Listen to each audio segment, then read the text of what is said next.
فا زبر فا، رو پیش رو، فرو. نیکسٹ ہمارا الفابیٹ ہے فا زبر فا، خا پیش خو، فخو. نیکسٹ دیکھیے اب کھا فرسٹ آ گیا تو کھا کا فیس کیسے ہو گیا؟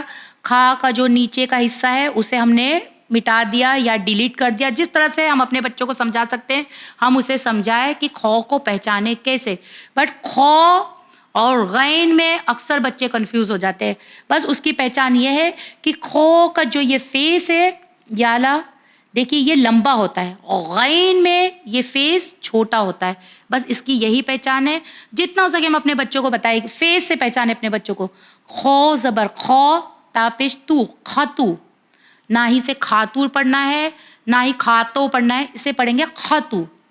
نیکسٹ ہمارا حرف ہے خو پیش خو، تازر تی، خوتی.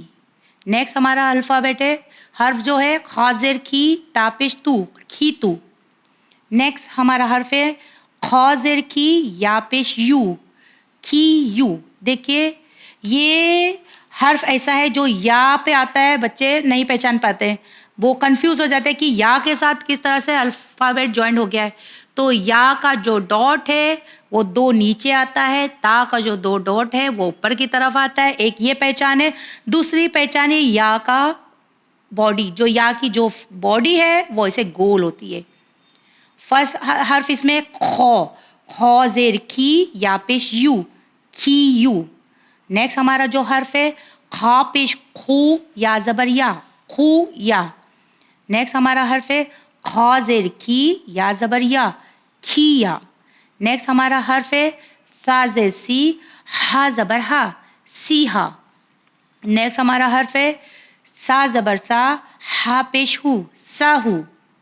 نیکسٹ ہمارا حرف ہے سا پیش سو، حاضر ہی، سو ہی. پہلے بھی آپ کو بتا چکی ہوں سا اور شین میں شین کے بھی 3 ڈاٹ ہوتے ہیں اور سا کے بھی 3 ڈاٹ ہوتے ہیں. اکثر بچے شین اور سا میں کنفیوز ہو جاتے ہیں. صرف ایک یہی 2 الفابیٹ ہے حرف ہے جس میں 3 ڈاٹ ہوتے ہیں. مگر جو سا ہے دیکھیے اس کا فیس سیدھا ایسا ہے، کوئی وہ نہیں. مگر جو شین ہوتا ہے اس میں ایک تاج ہوتا ہے، یا پھر بتا دوں آپ کو بچوں کو اور ایزی کرنے کے لیے ڈبلو کی طرح رہتا ہے اس کا فیس، جس سے ہم اسے آسانی سے پہچان سکتے ہیں وہ شین ہے. تو ہم نے پڑھا سا پہ سو، حاضر ہی، سو ہی. نیکسٹ ہمارا حرف ہے نون. نون اور با میں بھی بچے اکثر کنفیوز ہو جاتے ہیں. یہ ڈاٹ کی، نقطے کی کنفیوژن جو رہتی ہے، جو بچے ہمیشہ قرآن پڑھنے میں مسٹیک کرتے ہیں، اسے سب سے پہلے ہم اپنے بچوں کو ڈاٹ کی پہچان بتائیں کہ ڈاٹ کون سے ڈاٹ، کتنے ڈاٹ ہے اور کتنے ڈاٹ اوپر رہتے ہیں، کتنے ڈاٹ نیچے رہتے ہیں، وہ ہمیں اپنے بچوں کو سمجھانا ہے. با میں نیچے ڈاٹ ہوتا ہے، نون میں اوپر ڈاٹ ہوتا ہے، جبکہ فیس دونوں کا سیم ہوتا ہے. دیکھیے یہ اوپر ڈاٹ ہے تو اس لیے وہ نون ہے. نون پیش نو، توزے تی، نوتی. نیکسٹ ہمارا جو حرف ہے وہ ہا ہے. ہا پیش ہو، توزے تی، ہوتی. حاضر ہی، تو پیش تو، ہی تو. نیکسٹ ہمارا جو حرف ہے ہا زبر ہا، تو زبر تو، ہتو. نیکسٹ ہمارا جو حرف ہے دیکھیے یا اس طرح سے بھی آ گیا، مگر اس کی پہچان یہ ہے کہ 2 ڈاٹ نیچے آ گیا. یا زبر یا، زو زبر زا، یا زو. یا زر یی، زو پیش زو، ی زو. یا پیش یو، زو زے زی، یو زی. ہمارا نیکسٹ حرف ہے جو میم. میم کو بہت آسانی سے بچے جان جاتے ہیں اور میم سب کا فیوریٹ بھی ہوتا ہے، کہ میم سے ہی عربی لینگویج میں بھی میم سب سے سافٹ لینگویج مطلب حرف دیکھا جائے، میمس. تو اس لیے میم کو بہت آسانی سے بچے پہچان جاتے ہیں. تو دیکھیں میم زیر می، دال پیش دو، می دو. میم پیش مو، دال زیر دی، مو دی. میم زبر ما، دال زبر دا، مدا. میم زبر ما، تا زبر تا، متا. ہمارا نیکسٹ حرف جو ہے جیم، جیسے میں نے آپ کو بتائی تھی کہ خو کس طرح سے ہے، جیم کس طرح سے ہے. خو کے اوپر ڈاٹ ہے، جیم کے نیچے ڈاٹ ہے اور ہا میں کوئی ڈاٹ نہیں ہوتا ہے. سب سے ایزی اس کی پہچان. دوسرا یہ کہ جیم کے ساتھ یہ جو حرف لگا ہوا ہے اسے کہتے الیف، جو اکثر بچے کنفیوز ہو جاتے ہیں لام میں. ہر وقت الیف کو کنفیوژن میں ڈال دیتے لام میں. مگر میں نے آپ کو پہلے بھی بتایا تھا کہ لام اور الف میں یہ ہے کہ الف سیلفش حرف ہے، یعنی الف اپنے ساتھ کسی کو نہیں لیتا ہے، مگر ہاں وہ خود کسی کے پاس بھی چلا جاتا ہے۔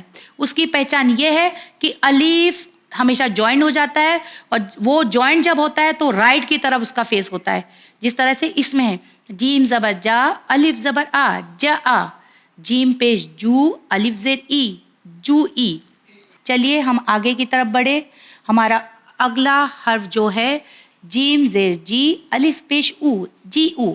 دیکھیے پھر وہ حرف آ گیا خو، جسے ہم آسانی سے اپنے بچوں کو پہچان سکتے ہیں کہ خو کا ڈاٹ اوپر آ گیا ہے، تو خو زیر کھی، الف پیش او، کھی او۔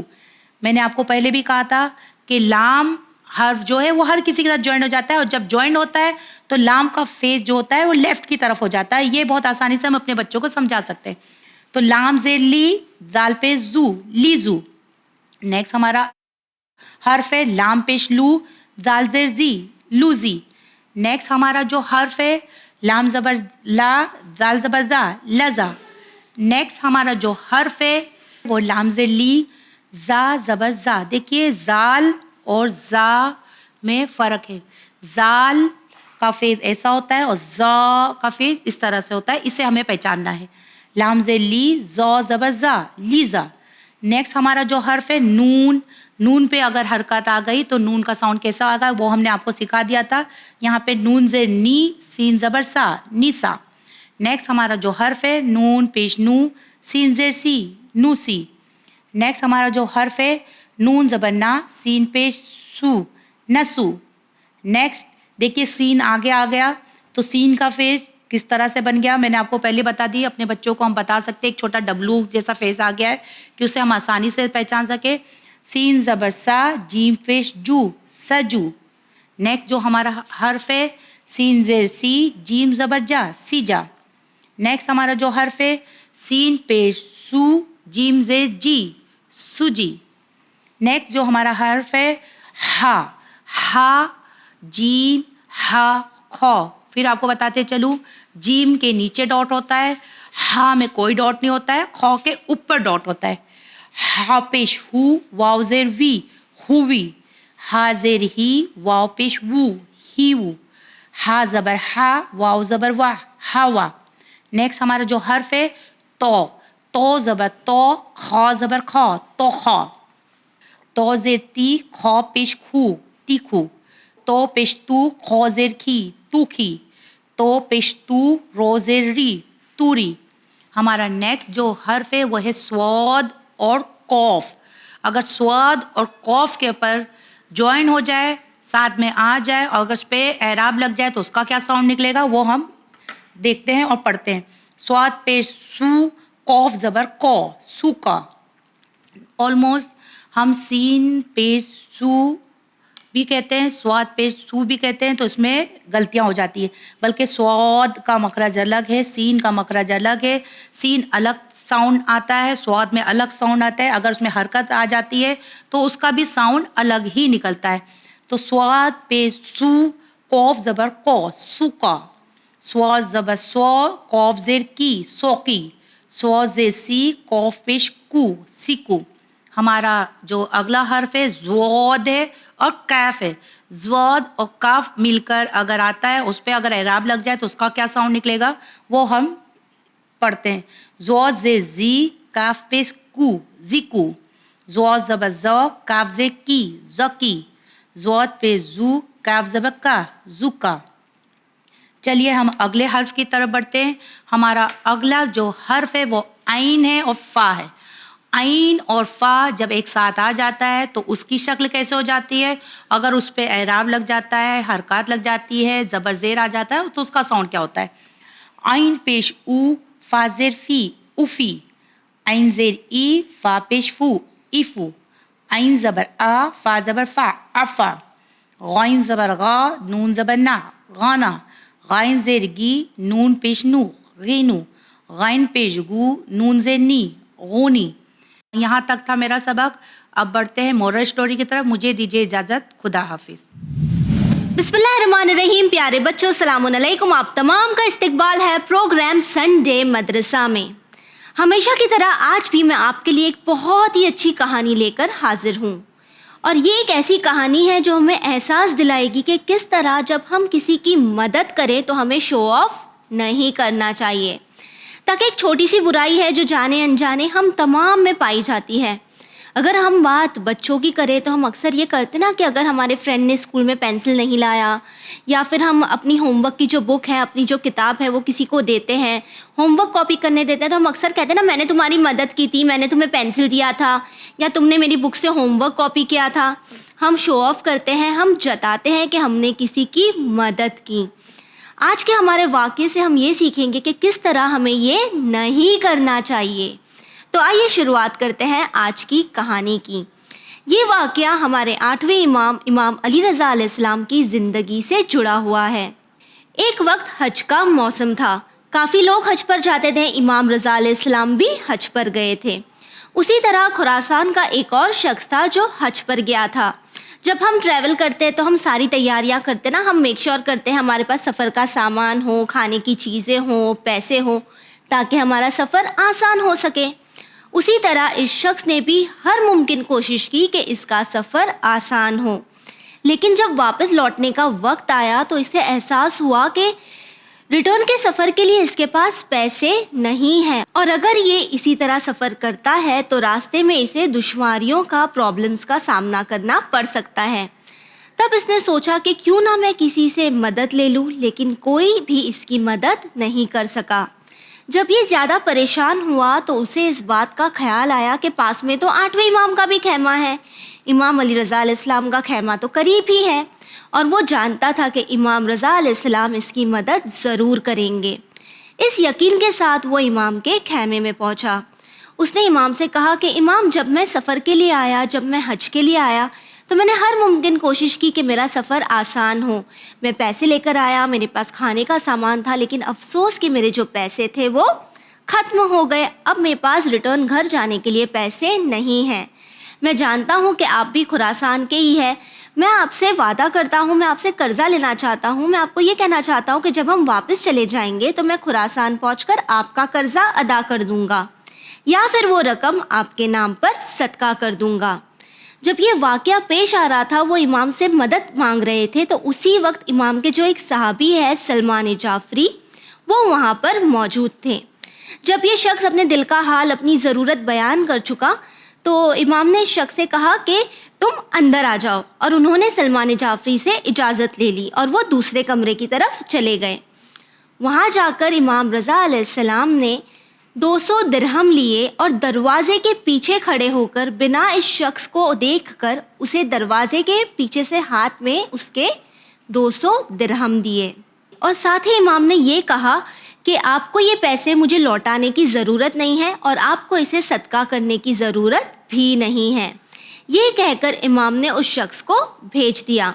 جب امام پھر سے کمرے میں لوٹے تو ان کے جو صحابی وہاں پر بیٹھے تھے، انہوں نے امام سے کہا کہ آپ کو اگر اس شخص کی مدد کرنی ہی تھی تو آپ دوسرے کمرے میں کیوں گئے؟ آپ نے دروازے کے پیچھے کھڑے ہو کر اسے پیسے کیوں دیے؟ آپ دروازے کے باہر آ کر اسے سامنے سے بھی پیسے دے سکتے تھے۔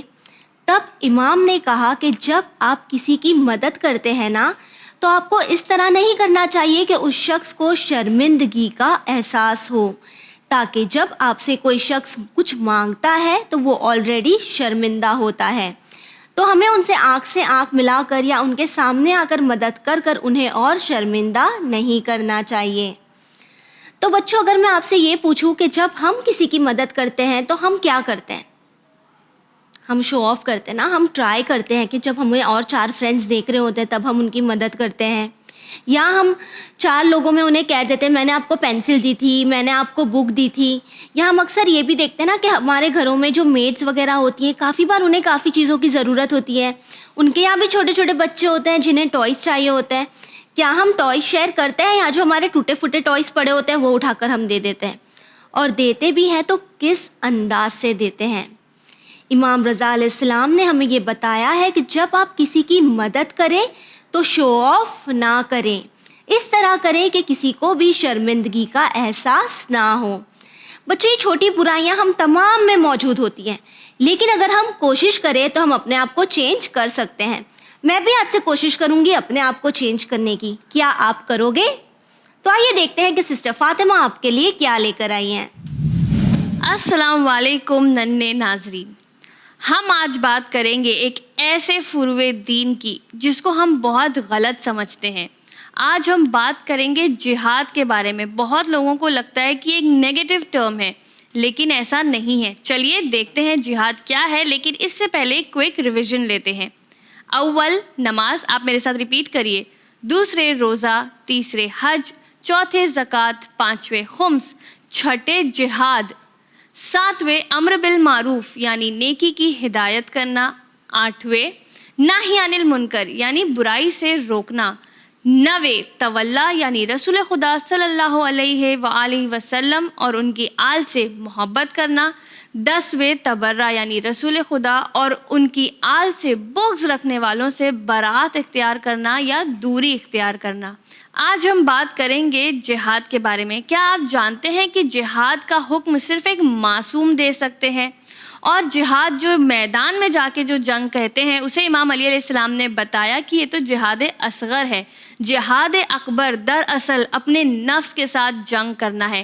یعنی ہمارا جو نفس ہے وہ ہمیں برائی کی طرف دعوت دیتا ہے، ہمیں گناہوں کی طرف اٹریکٹ کرتا ہے، لیکن اپنے آپ کو ان گناہوں سے روک کر رکھنا، اپنے آپ کو ان چیزوں سے محفوظ رکھنا. امام علی علیہ السلام ہمیں بتا رہے ہیں کہ دراصل جہاد اکبر یہ ہے.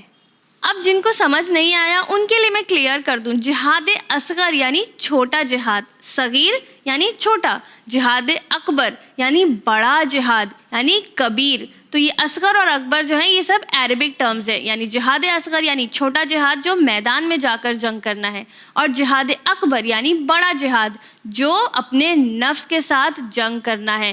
کیونکہ اصل میں ہم کو اپنے آپ کو روک کر رکھنا، راہ راست پر رکھنا ہی اصل جہاد ہے.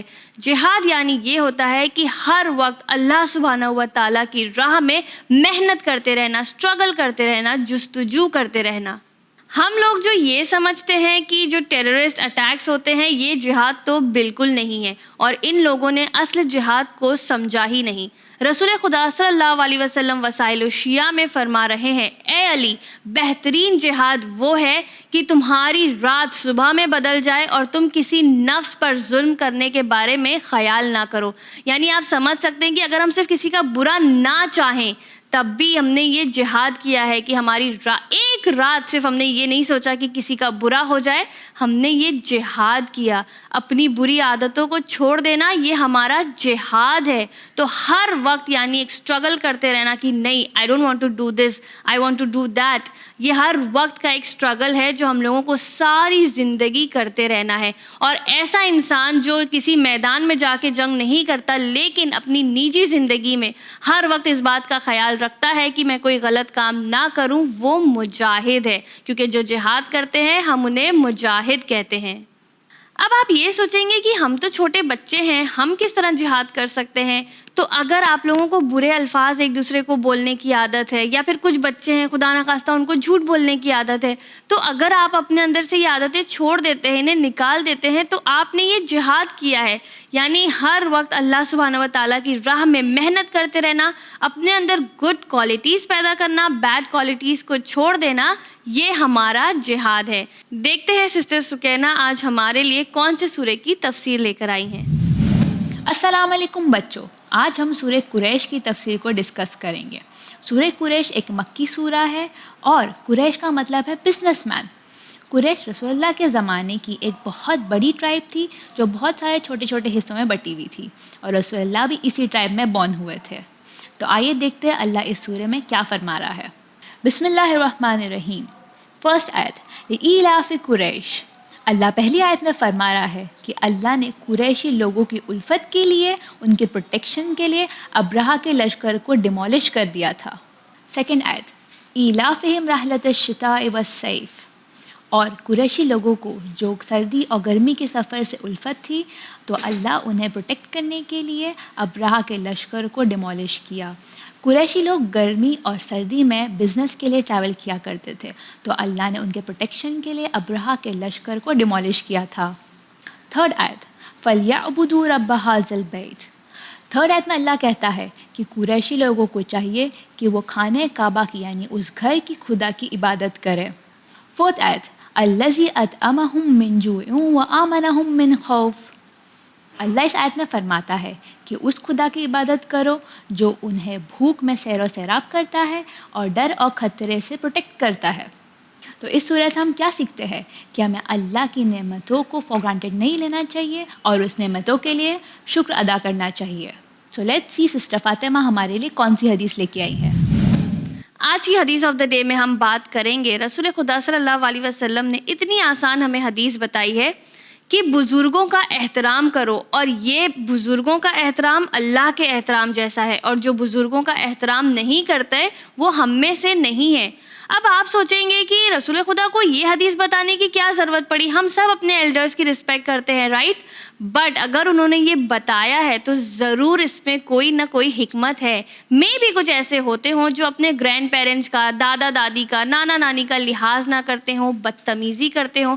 خدا نخواستہ اگر ہم ان میں سے ایک ہیں تو یاد رکھیے کہ رسول خدا صلی اللہ علیہ وآلہ وسلم نے بزرگوں کا احترام کرنے آپ سے کہا ہے کہ جو بزرگ کا احترام کرتا ہے وہ اللہ کا احترام کرتا ہے. آئی گیٹ اٹ کہ آپ کے دادا دادی, نانا نانی بوڑھے ہو جاتے ہیں, چڑچڑے ہو جاتے ہیں, کبھی آپ کو ڈانٹ دیتے ہوں گے, لیکن پلٹ کے آپ کو بدتمیزی بالکل نہیں کرنا ہے.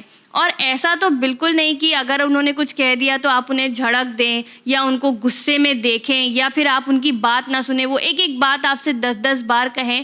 یہ سب آپ کو نہیں کرنا ہے. ہمیشہ آپ کو اپنے گرینڈ پیرنٹس کی رسپیکٹ کرنا ہے, کیونکہ ان کے ہونے کی وجہ سے آج ہم ہیں. ماں باپ کے بعد جو ہمیں سب سے زیادہ چاہتے ہیں وہ ہمارے بزرگ ہوتے ہیں. جن کے دادا دادی نانا نانی ساتھ نہیں رہتے, آپ کو یہ میک شور کرنا ہے کہ ایٹ لیسٹ آپ انہیں ویک میں ایک بار کال کر لیں, اس سے وہ خوش ہو جائیں گے. اور ہر وقت, اور صرف دادا دادی نانا نانی کی بات نہیں ہے, آپ کے جتنے بھی آس پاس بزرگ ہیں, ایلڈرز ہیں, ہر کسی کی آپ کو رسپیکٹ کرنا ہے. پھر سب آپ کو بولیں گے کہ آپ تو بہت اچھے بچے ہیں کیونکہ آپ ایلڈرز کی رسپیکٹ کرتے ہیں رائٹ.